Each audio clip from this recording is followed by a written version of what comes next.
Bonjour, nous sommes à la veille des élections législatives et je me présente, je suis une électrice qui interpelle nos candidats dans ma circonscription en Haute-Marne.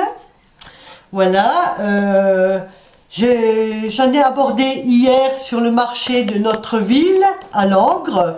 Ils savent ce que je m'apprête à faire. Ils savent. Prête à brûler ma carte à la veille du 18 juin si personne ne tient parole. Si personne ne mouille leur chemise, s'engage dans le cas où l'un d'entre eux soit élu. Voilà. Parce que je suis comme beaucoup désabusée, écœurée, surtout depuis les scandales qu'il y a eu ces derniers mois. Hein, et voilà, mon choix va se faire en fonction de ce qu'ils vont faire. Hein, les engagements, voilà, mon choix, ce ne sera pas en fonction de l'étiquette politique. Je leur demande d'intervenir au Parlement en cas de victoire, de demander la fin de l'exclusion d'une partie des enfants au niveau des allocations familiales.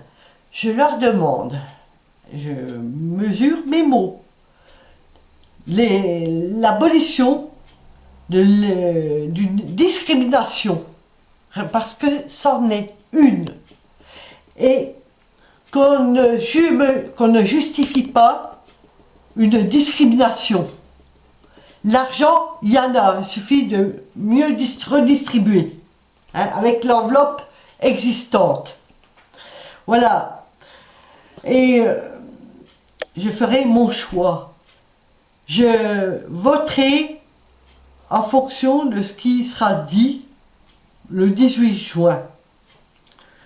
Sinon, je la détruis. Hein. Parce que tous les politiques sont des beaux parleurs. Lisez leurs programmes. Tous, autant qu'ils sont. Ils parlent des valeurs. Ils veulent tous lutter contre les discriminations, mais sauf de celles-ci. Personne n'en parle. Hein. On croirait que ça arrange certains, n'est-ce pas, hein.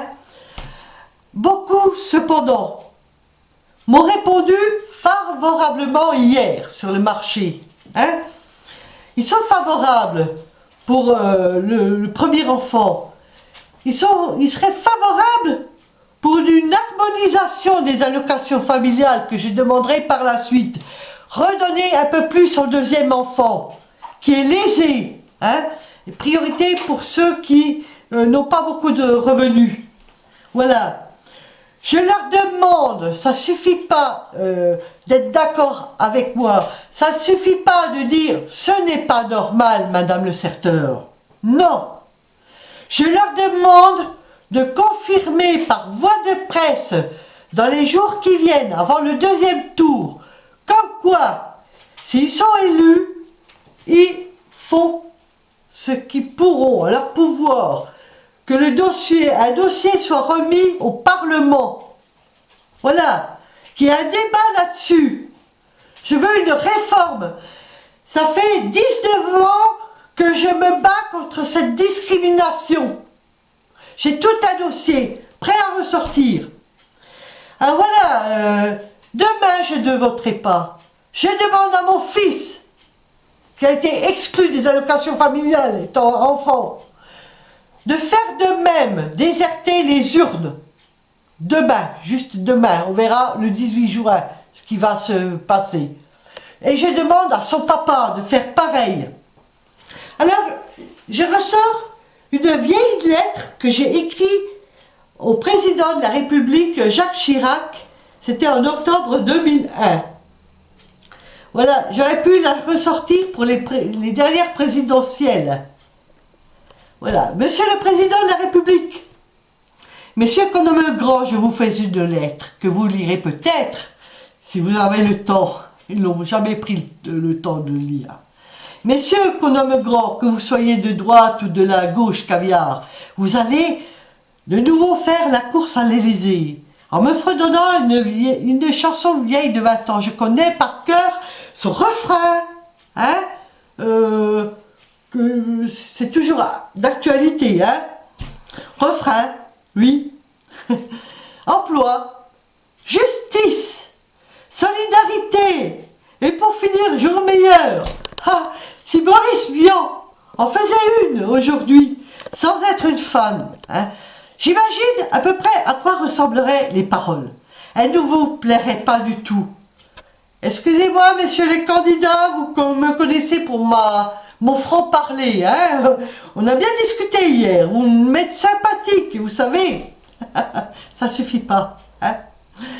Voilà, oui, les paroles, elles ne vous plairaient pas du tout. Je suis certaine qu'elles seraient dures de vérité. Hein? Dures de vérité. Oui, je continue, j'ai perdu le fil.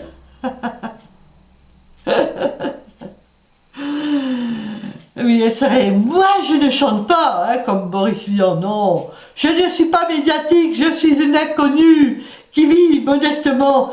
J'étais témoin de plusieurs vagues de licenciements autour de moi en 2001.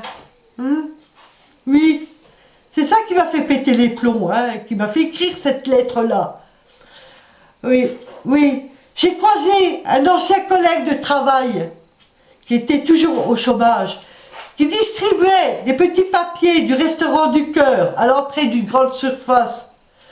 J'ai croisé aussi un ancien collègue qui a été licencié. Il était père de 3 enfants, avait une maison, une voiture, tout. C'était un travailleur. Je l'ai revu qui était devenu clochard sur les remparts. Je ne l'avais pas reconnu parce qu'il était devenu un vieillard. Il est mort de la misère un mois plus tard, n'est-ce pas?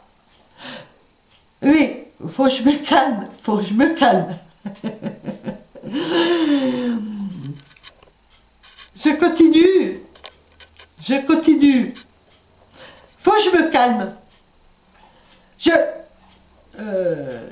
Il distribuait, oui, des petits papiers du restaurant du cœur à l'entrée d'une grande surface.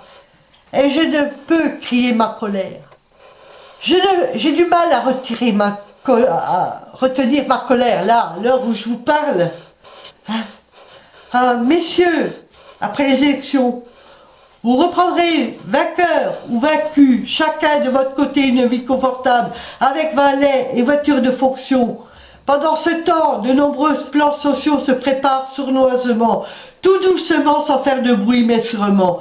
Ils se feront comme d'habitude en toutes les qualités, en toute impunité, avec votre passivité coutumière. Ce seront encore des milliers de vies humaines qui vont être sacrifiées. Ça continue, hein, aujourd'hui.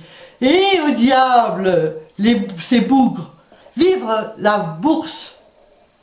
Alors, messieurs, je forme un vœu sincère, du fond du cœur, qu'il y ait un jour un jugement dernier. Une électrice qui va déserter les urnes demain. Voilà, monsieur Macron, je ne fais pas plus confiance en lui qu'aux autres qui, beaucoup disent, et je le crois, roulent pour les banquiers. Hein, voilà. Merci pour votre attention.